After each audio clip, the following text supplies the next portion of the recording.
Dios les bendiga, hermanos, esta preciosa noche.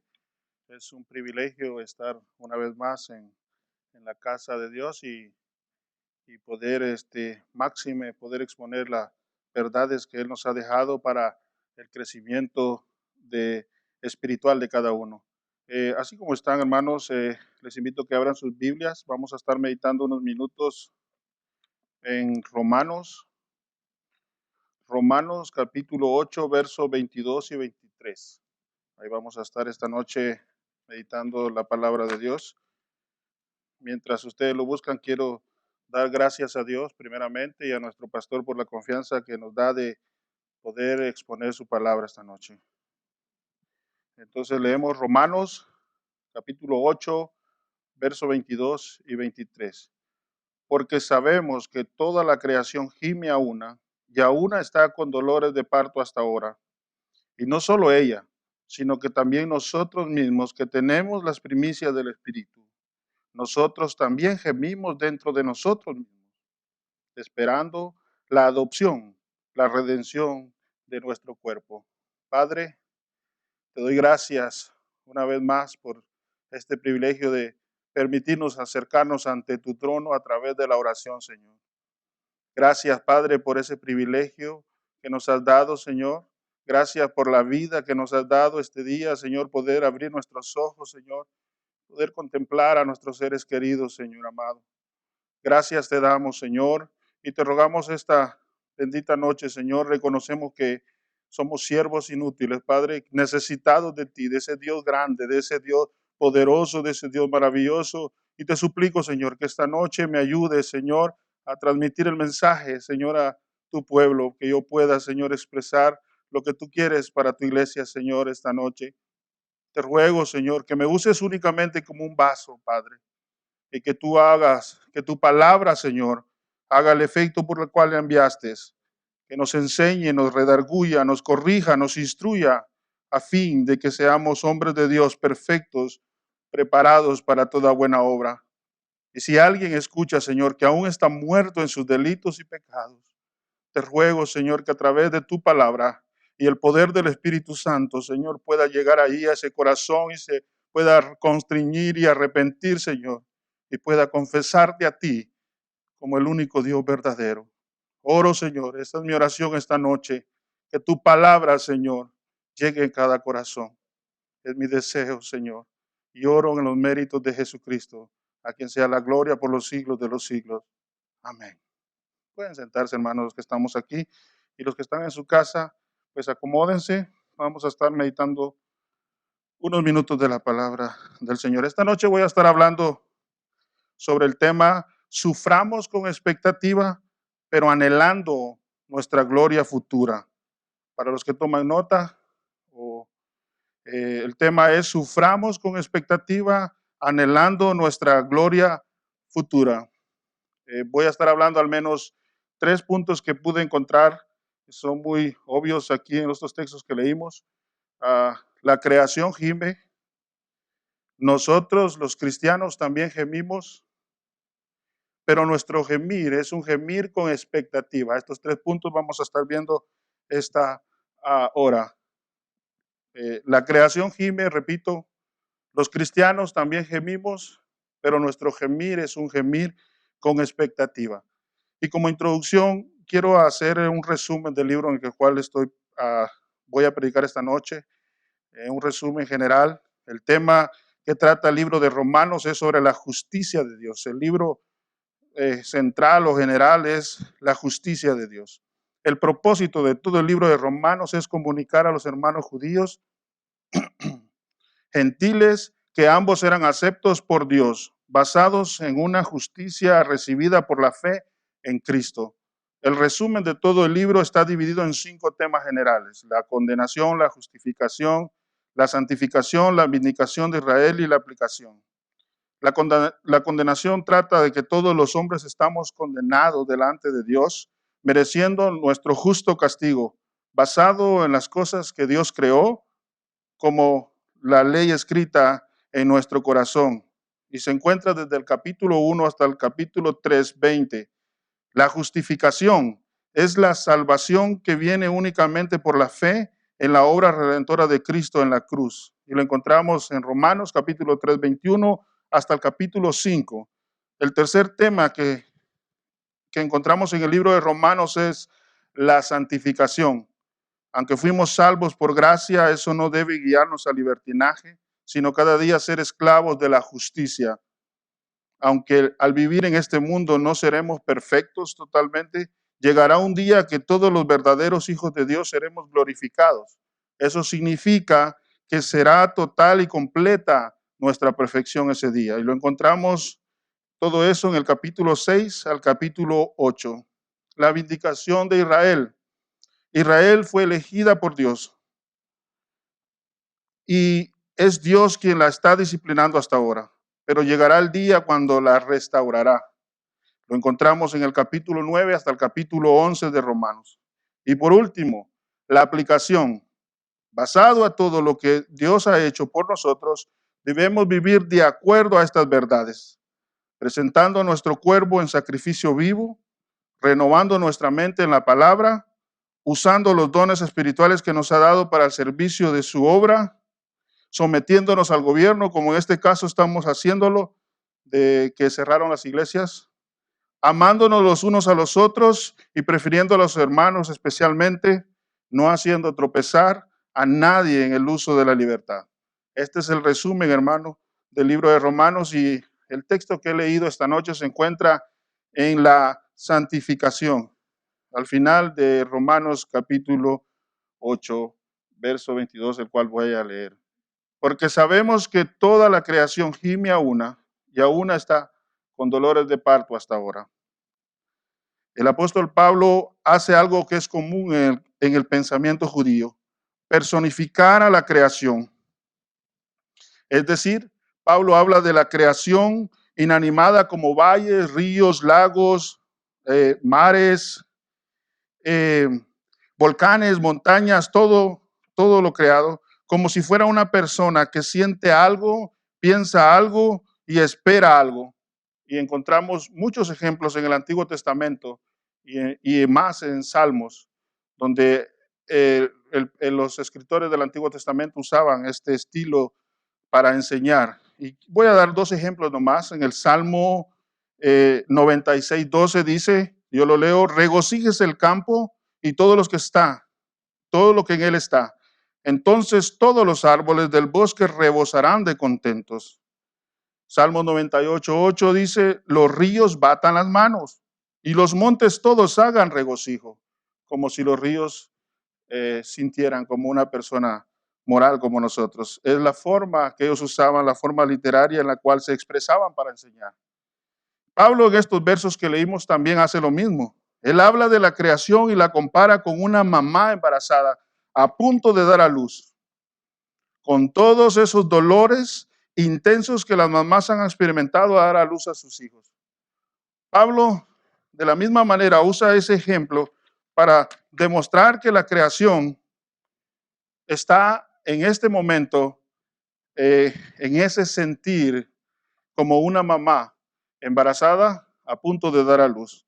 Y la intención de Pablo es mostrar que el sufrimiento es real y fuerte, pero también quiere mostrar que ese gemir o ese dolor no es en vano, sino es con una expectativa.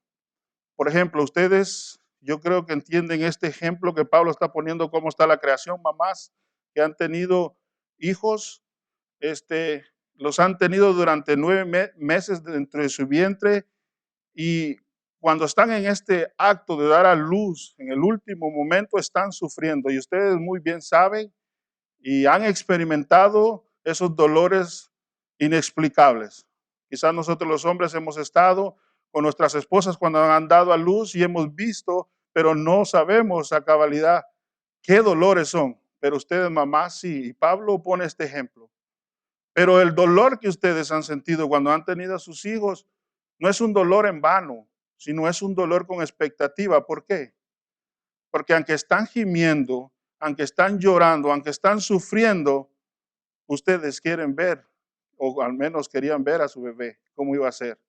Había una expectativa, había algo que aunque estábamos sufriendo o estaban sufriendo, las mamás estaban expectantes de que muy pronto, no importara si el parto iba a durar 3 horas, 6 horas, 9 horas, 18 horas, ustedes estaban expectantes a ese momento de que el bebé naciera. Y eso es lo que Pablo está haciendo. Pablo pone el ejemplo de esa mamá embarazada a punto de dar a luz y dice que la creación está así en este estado. Y esta noche vamos a ver entonces que la creación gime, como les dije al principio, y vamos a ver que los creyentes gimen y también que el gemir es con expectativa. Entonces vamos a ver nuestro primer punto y que se encuentra ahí en el verso 22. La creación gime. ¿Por qué gime la creación? ¿Por qué gime la creación? Nos hemos hecho la pregunta, ¿por qué la creación gime? O al menos, ¿cómo gime? El verso 20, unos 2 versos atrás del pasaje que leímos, dice, porque la creación fue sujetada a vanidad, no por su propia voluntad, sino por causa del que la sujetó en esperanza. La creación fue sujetada a vanidad. Vanidad es igual a decir frustrada. Eclesiastés usa esta palabra cuando dice vanidad de vanidades, todo es vanidad, que significa sin sentido. Y la creación se encuentra así, en este estado actual, porque la creación está vinculada con el penáculo de la creación de Dios, el hombre. Y cuando el hombre cayó en pecado, también toda la creación fue sujetada a dicho estado caído. Y quiero que vayamos a Génesis, si usted tiene su Biblia ahí en su casa, o ahí donde está, vamos a Génesis 3 y vamos a entender lo que Pablo está diciendo. Génesis 3, capítulo 3, verso 17 al 19.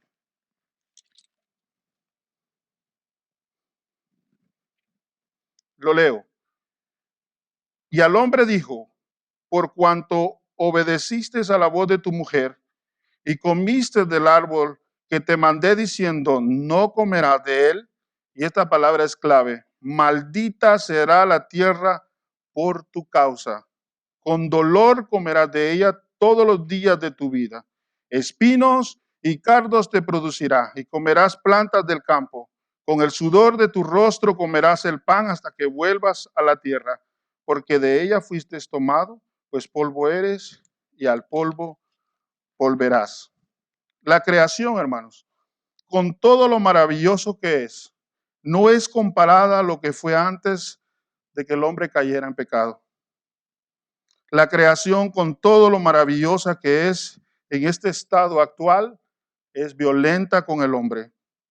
Terremotos, huracanes, maremotos, hambre, sequías, virus, pestes mortales, y puede sumarle una gran lista más. La creación no fue creada para eso. La creación fue hecha para proporcionar al hombre todo lo necesario para que el hombre pudiera glorificar a Dios con potencia y ser el máximo resplandor del Dios que lo creó. La creación ese era su propósito original antes de la caída. Proporcionar al hombre todo lo necesario para que éste pudiera glorificar a Dios con mayor potencia. Pero por causa del pecado, la creación fue sujetada a vanidad.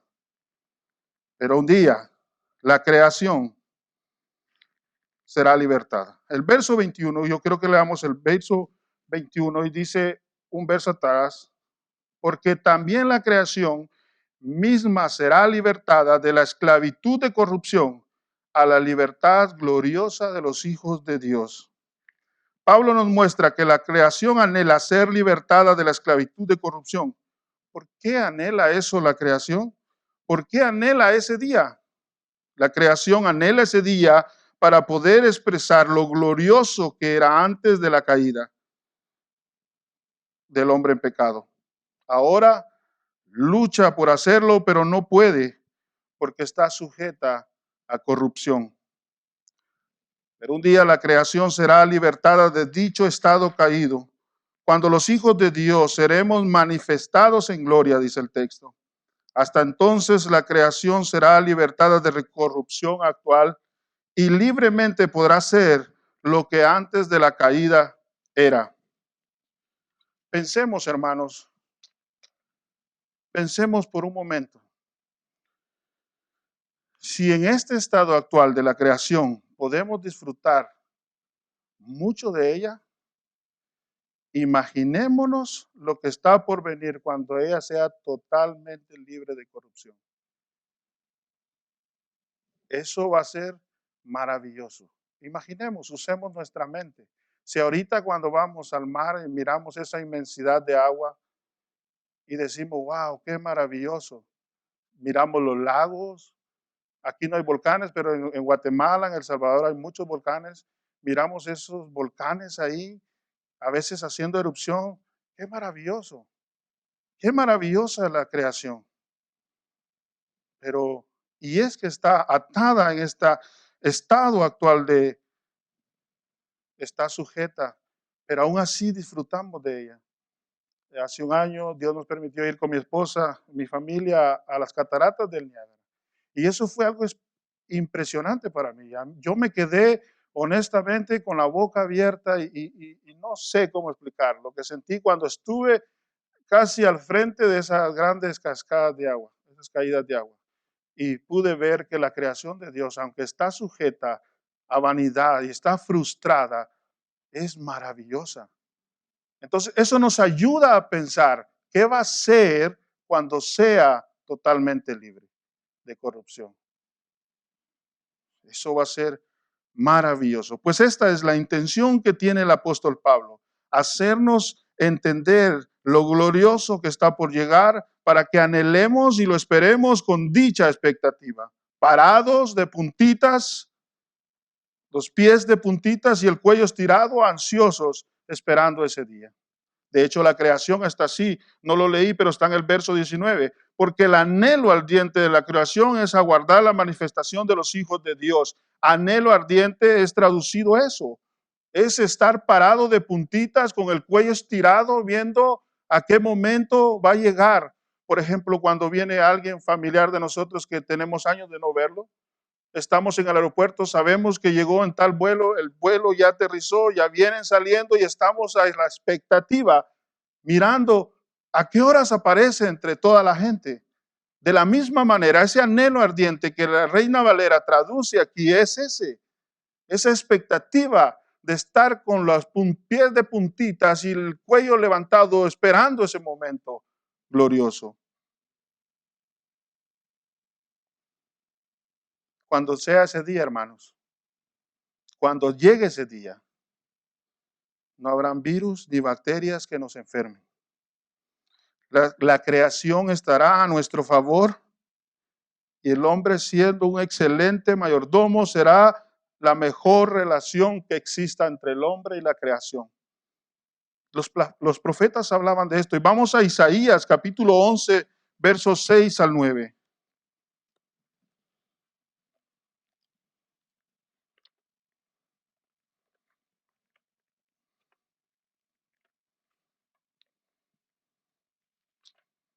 Isaías capítulo 11, versos 6 al 9. Y lo leo.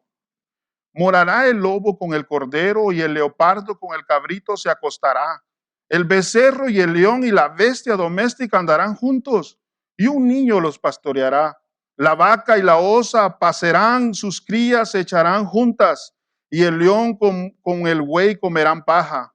El niño de pecho jugará sobre la cueva del áspid y el recién destetado extenderá su mano sobre la caverna de la víbora. Y no harán mal ni dañarán en todo mi santo monte, porque la tierra será llena del conocimiento de Jehová como las aguas cubren la mar.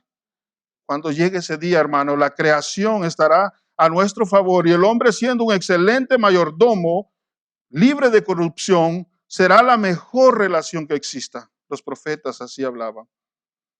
La creación anhela ese día y nosotros debemos anhelarla aún más. Entonces, como resumen, ¿por qué gime la creación? La creación gime porque en este momento no puede desempeñar todo por lo cual fue creada, ayudar al hombre, y está sujeta. Y en vez de ayudar al hombre, es violenta en contra del hombre. Pero un día será libertada y ella gime por ese día, anhela ese día, espera ese día.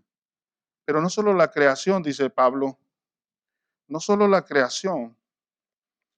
Romanos 23, 8:23 dice, y no solo ella, sino que también nosotros mismos, los que tenemos las primicias del Espíritu, nosotros también gemimos dentro de nosotros mismos.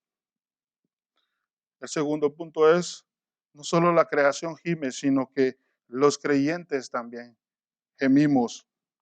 ¿A qué se refiere Pablo cuando dice que tenemos las primicias del Espíritu? Primicia, esa es una palabra que se refiere al primer fruto, es un término agrícola que se refiere al primer fruto de la cosecha. Y ese primer fruto que se recibe es como un anticipo de la cosecha que se recibirá. Es decir, si los primeros mangos, en este caso, si fueran mangos, son dulces y buenos, el resto de la cosecha de mangos será buena. Se nos llama las primicias del Espíritu porque al ser salvados y ahora siendo santificados, todo lo hemos recibido por la obra del Espíritu Santo, como una muestra de lo que será cuando seamos glorificados. Con todo lo real y maravilloso que es disfrutar ahora de la obra del Espíritu Santo en nuestra vida, no se compara cuando recibiremos la consumación en gloria. ¿Por qué? ¿Por qué motivo? Porque no estaremos en este cuerpo sujeto a vanidad o corrupción. Estaremos con cuerpos glorificados. Hoy tenemos los anticipos, las glorias del Espíritu Santo, disfrutamos del Espíritu Santo, pero no a totalidad como debemos disfrutarlo, como cuando lo disfrutaremos, cuando seamos glorificados. Ahorita estamos siendo santificados, pero cuando seamos glorificados, ahí culminará nuestra santificación. Nosotros siendo las primicias del Espíritu, también sufrimos. Pablo está afirmando algo, que aún siendo las primicias del Espíritu, también sufrimos. No hay tal cosa que porque somos hijos verdaderos de Dios, no sufrimos. Pablo dice que también gemimos. ¿En qué forma gemimos o cómo gemimos? Yo sé que gemimos al sufrir por las diversas cosas en este mundo. Sufrimos con las enfermedades que padecemos, sufrimos con la pérdida de seres queridos, sufrimos de muchas maneras. También sé que gemimos cuando vemos cuando vemos la maldad en el mundo, cuando miramos la injusticia que hay en el mundo. Gemimos cuando vemos a los hombres, cuando vemos al hombre cómo justifica su vida de pecado. Gemimos cuando el nombre de Dios es burlado por los hombres pecadores. Gemimos y sufrimos cuando miramos cómo los hombres desprecian a Dios, cómo se refieren a Dios, cómo miran a Dios, cómo se expresan de Dios. Nosotros como hijos de Dios sufrimos. Pero yo más creo que al sufrimiento que Pablo se refiere, por el contexto que trae y por lo que sigue más adelante, yo creo que Pablo gime y lamenta, y es por la maldad que está en nosotros. No tanto la maldad que está en el mundo, no tanto lo que padecemos físicamente, sino lamentamos y lloramos cuando pecamos delante del Dios santo y poderoso. Gemimos y lamentamos pecar en contra de nuestro Dios. Gemimos porque cuando pecamos sentimos frustración, impotencia, vergüenza, decepción, tristeza, porque a veces pecamos de las mismas maneras.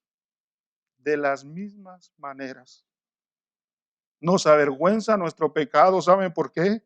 Porque sabemos que Dios ha hecho todo lo que Dios ha hecho para redimirnos, que envió a su Hijo para que viniera a morir por nuestra culpa y aún así le fallamos. Aún así le fallamos. Sufrimos y lamentamos fallarle a nuestro Padre Celestial. El apóstol Pablo también gemía. Quiero que vayamos a ahí a Romanos, un capítulo atrás, Romanos 7, 18 al 24. Lo leo. Yo sé que en mí, esto es, en mi carne, no mora el bien, porque el querer el bien está en mí, pero no el hacerlo, porque no hago el bien que quiero, sino el mal que no quiero, eso hago. Si hago lo que no quiero, ya no lo hago yo, sino el pecado que mora en mí. Así que queriendo yo hacer el bien, hallo esta ley, que el mal está en mí, porque, porque según el hombre interior me deleito en la ley de Dios, pero veo otra ley en mis miembros que se revela contra la ley de mi mente y que me lleva cautivo a la ley del pecado que está en mis miembros. Y oiga cómo gime Pablo, miserable de mí, ¿quién me librará de este cuerpo de muerte? Cuando pecamos delante de Dios, nos sentimos miserables. Espero que eso sea la expectativa cuando usted le falla a Dios. Se sienta avergonzado, miserable, frustrado, arrepentido. Pablo decía, miserable soy, miserable. Hay otro ejemplo que lo conocemos muy bien y quiero que lo leamos. David, cuando falló con Betsabé, y él escribe un salmo después de un año después de su pecado, Salmo 51.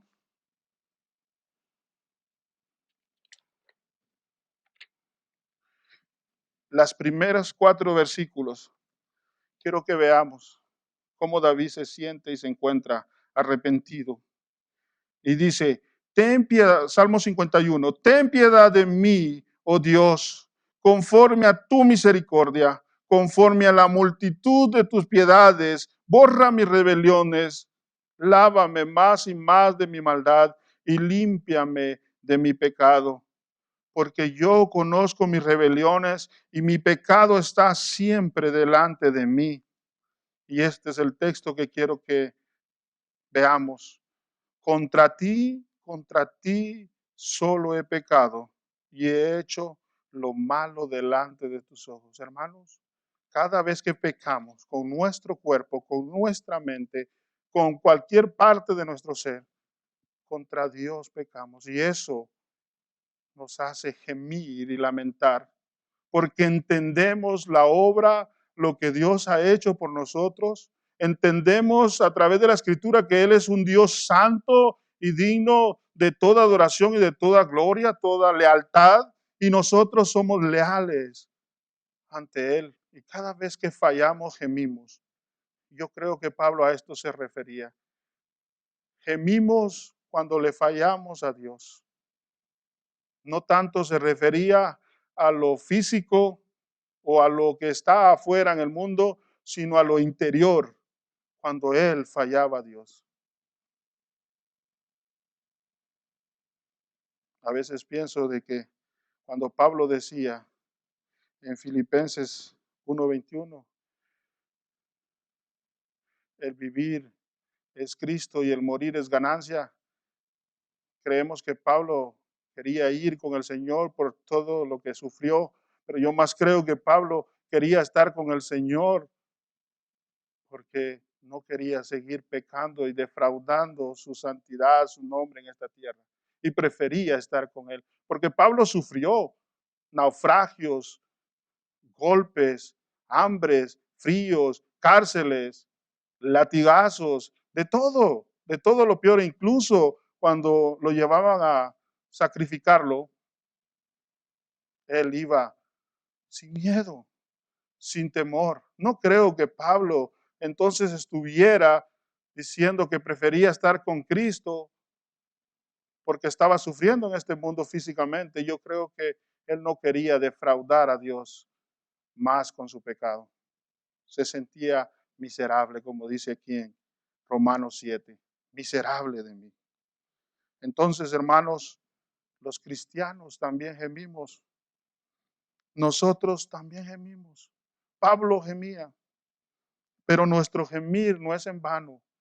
Nuestro gemir es con expectativa y lo encontramos ahí en el verso 8:23b. Y dice, y no solo ella, sino que también nosotros mismos, que tenemos las primicias del Espíritu, nosotros también gemimos dentro de nosotros mismos, esperando la adopción, la redención de nuestro cuerpo. El cristiano sufre y lamenta, pero también espera. Espera algo. Los hijos de Dios lloramos, pero nuestro padecimiento no es sin esperanza. Lloramos con diferencia al mundo. Nosotros lloramos con esperanza. Gemimos por un final y es la adopción de nuestro cuerpo. ¿Ve? Porque creo que Pablo se refería a los pecados que él cometía en sí mismo, con su propio cuerpo. ¿Qué es adopción? ¿O qué significa adopción, Pablo? ¿Qué estás diciendo? No, ya somos adoptados hijos de Dios. Ciertísimo, ya somos hijos de Dios, adoptados por Él. Pero lo que significa esta adopción que Pablo menciona aquí es que esperamos la consumación final de nuestra adopción como hijos de Dios con cuerpos glorificados. Mientras peregrinamos en esta tierra, hermanos, esperamos esa adopción. La adopción que culminará, como dije al principio, en nuestra glorificación. Pablo, regresando, recordando lo que hemos visto, Pablo pone como ejemplo a una mamá embarazada, a punto de dar a luz, para decir cómo se encuentra la creación en este momento, frustrada, sufriendo, pero con expectativa. Y en esta parte, donde también los creyentes sufren, Pablo también muestra que aunque estamos sufriendo por el pecado que hacemos delante de Dios, quiere que anhelemos como una mamá en el dolor anhela ver a su hijo. Pablo quiere que nosotros anhelemos ese día glorioso. Por eso yo puse como tema, suframos con expectativa, anhelando nuestra gloria futura. La idea de Pablo es que anhelemos ese día. Anhelemos ese día. Hermanos, no importa la situación que estamos ahorita, nosotros estamos aquí, ustedes están en sus casas, pero eso no significa que debemos de dejar de anhelar ese día glorioso, sino con más ímpetu, con más ganas debemos de anhelar esa redención gloriosa de nuestro cuerpo, principalmente para ya no fallar y pecar en contra de nuestro Dios, para ser libre de este cuerpo de corrupción y tener un cuerpo glorificado para adorar a nuestro Dios como Él se lo merece. Allí donde usted está, en la situación que se encuentre, anhele ese día. Anhelemos si usted es un hijo de Dios y si no es, arrepiéntase para que pueda anhelar ese momento glorioso. La creación lo anhela y de puntitas. Nosotros igual, con mayor razón, debemos anhelar ese día de estar con Cristo para adorarle. Concluyo, mi deseo esta noche es de que anhelemos ese día con todas nuestras fuerzas, hermanos. Que nuestro esperar no sea pasivo, sino que nuestro esperar sea un esperar activo, con una conciencia clara de lo que nos espera en gloria. Anhelemos nuestra gloria futura con un anhelo ardiente, fervoroso y confiado. Repito, anhelemos nuestra gloria futura con un anhelo ardiente, fervoroso y confiado. Aún, no importa, aún en medio de esta pandemia, en que estamos. Anhelemos ese día, hermano. Y eso es lo que yo quiero dejar en sus corazones. Aunque usted esté ahí en casa y no pueda reunirse en un templo y podamos deleitarnos y tener esa comunión los unos con los otros, con más razón en estas situaciones difíciles, anhele ese día de estar un día con nuestro Dios. Anhelemos, anhelémoslo, hermanos. Adelante, sigamos adelante. Oramos. Padre, gracias, Señor. Gracias, Padre, por esta noche. Gracias por tu palabra, Señor, porque nos alienta, nos conforta, nos anima, nos levanta nuestra mirada hacia ti en medio de las dificultades, en medio de la forma que estemos en estos momentos. No importa, tú usas esto para levantar nuestra mirada hacia ti, Señor. Que anhelemos ese día glorioso en el cual estaremos contigo, con cuerpos glorificados, Señor, donde ya no fallaremos, Señor, ya no fallaremos ante tu gloria, ante tu presencia. Señor, te adoramos y te suplico, Señor, que confortes cada corazón de mis hermanos ahí donde están. Yo no sé la necesidad que tienen, Señor, pero obra en sus vidas, obra en mi vida, Señor. Pon eso en nuestro corazón de anhelar ese día maravilloso, ferviente, fervientes, activos y no pasivos, Señor, porque tú pronto vienes por tu iglesia. Muchas gracias, Señor, y oramos en los méritos de Cristo. Amén.